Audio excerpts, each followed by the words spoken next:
The internet is about to change again. But this time it's really different. We're not just talking about faster speeds or more websites. We are on the edge of a total transformation, one that's going to fundamentally change our relationship with technology, turning it from a tool we use into a partner that works with us. So, what does that even look like? Let's dive in. And I know what you're thinking. That sounds like something straight out of a sci-fi movie, right? But it's not. This is the core promise of where the web is heading. A web that doesn't just wait for you to type something, but actually anticipates what you need, understands your goals, and gets to work on your behalf. A proactive, intelligent partner. And we're calling this new phase Web 4.0, or the symbiotic web. Now, that word symbiotic is everything. It's key. It signals this brand new relationship where humans and machines are deeply connected, working together in a way that benefits both. The web stops being a place you go to and becomes something more like an extension of your own mind. But hold on. How do we get from a web of links and pages to a web that's basically our partner? It sounds like a huge leap. And it is. So to really understand where we're going, we first have to take a quick look back at where we've been. This image here, it really lays out the whole journey perfectly. It all started back in the PC era with what we call Web 1.0. Then we moved into the social media age with Web 2.0. And right now, we're building out the intelligent, data-driven layer of Web 3.0. Each of these steps was an absolutely crucial building block, paving the way for this vision of Web 4.0. So that first big shift from Web 1.0 to 2.0 was a game changer. Think of Web 1.0 as a giant digital library full of static books. You could read stuff, but you couldn't really do much else. Then, bam, Web 2.0 hits the scene with things like YouTube and Facebook. All of a sudden, the information started flowing both ways. We went from just being consumers of content to being the creators. Okay, so what about Web 3.0? This is often called the semantic web.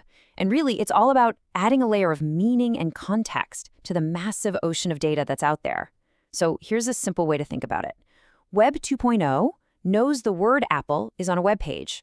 Web 3.0 is smart enough to know if that word means the fruit or the company. It's about structuring information so machines can actually understand it. And this layer cake you see here is basically the engine that makes that understanding possible. It's what allows a machine to realize that when you search for flight times, you're not just looking for a number, you're planning a trip. So it connects that search to things like the weather at your destination or maybe some hotel options. It's not just matching keywords, it's understanding the real-world concepts behind them. So if Web 3.0 was about giving the web a brain to understand things, then Web 4.0 is about giving it hands to actually do things. It builds on that foundation of understanding, but it introduces a totally revolutionary new ability, the power to act. And this right here is probably the single most important point to get. Every version of the web up until now has been reactive. You give a command, you get a result. You ask a question, it gives you an answer. Web 4.0 flips that script. It's proactive. It knows your goals and it works on its own to help you achieve them. It doesn't just sit there waiting for you. It anticipates and it acts. Now, the technology that makes all this proactive behavior possible, it's called autonomous agents. You can really think of these as the beating heart of Web 4.0. And these aren't just simple chatbots. We're talking about sophisticated AI programs that act like your personal delegate in the digital world, able to plan, reason, and execute complex, multi-step tasks all on their own. So what makes these agents so powerful? Well, it really comes down to these 4 key abilities. They have long-term memory, so they remember your past conversations and preferences to understand you better over time. They can plan. They can take a big, vague goal like plan my vacation and break it down into smaller, actionable steps. They can use tools, meaning they can actually interact with websites, send emails, or make purchases for you. And maybe most importantly, they learn. They get better and smarter based on the results of their actions. Okay, so that's the what. Now let's pop the hood and look at the how.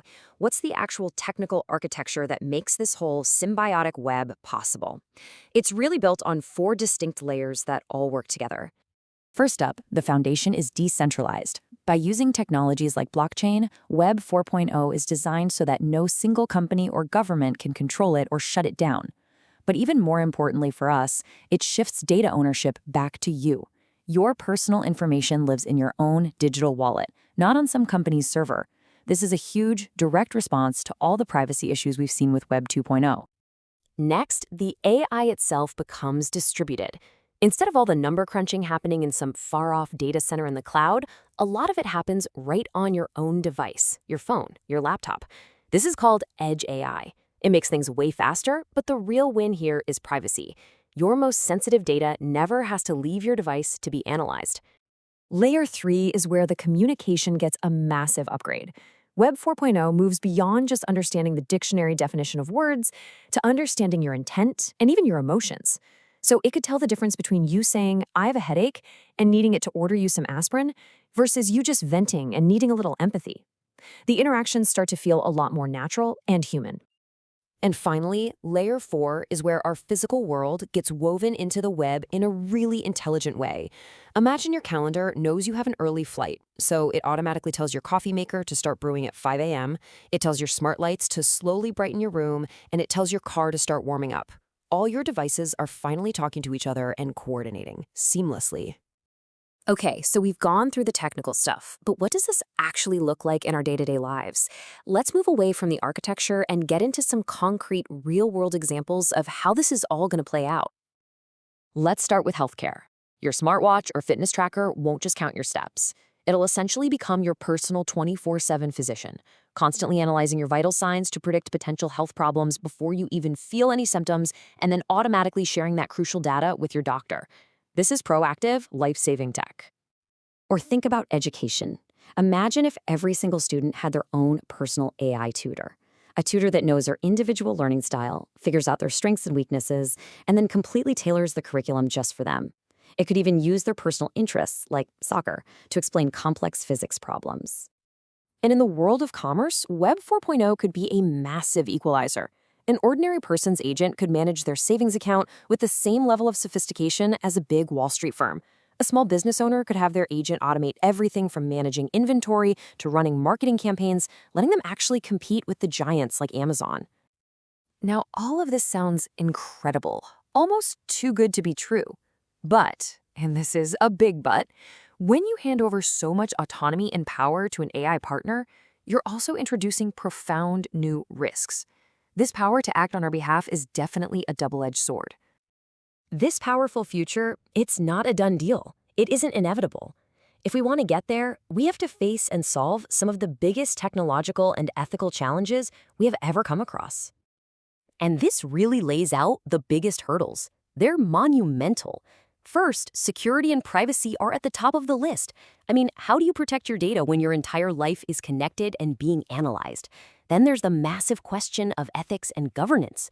If your autonomous agent makes a disastrous financial move for you, who's responsible? You, the person who coded it, the AI itself? And finally, the social impact. What happens to millions of jobs when this level of automation is possible? And how do we make sure this powerful tech doesn't just make the gap between the rich and poor even wider? These aren't just tech questions. They're fundamental questions about the kind of world we want to live in. So it all comes down to this. The web is evolving. It's moving from being a simple tool that we command into a true partner that collaborates with us. The potential to amplify our intelligence, our health, our creativity, it's almost impossible to overstate. But the real question, the one we all have to ask ourselves is, are we truly ready for that kind of partnership?